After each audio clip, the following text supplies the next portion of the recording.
แล้ว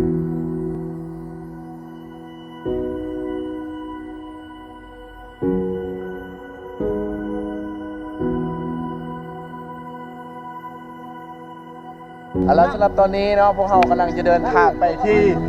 ผ้าแดงนางไอเอ้ยผ้าแดง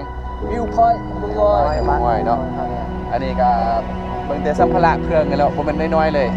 มองแหกแต่กระโปรงสิ่งที่ว่าจะต้องเก็บขึ้นไปเนาะ1มาอาหารแห้งเช่นว่ามีป้องน้ำดื่มก็คือว่าบ่ต้องต้มใส่น้ำเรากินมีสดๆ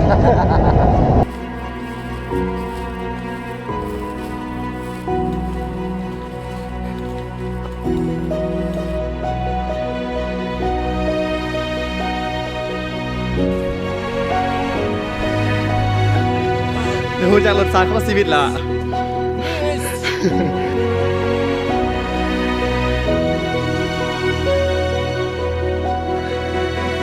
ตอนนี้เลือด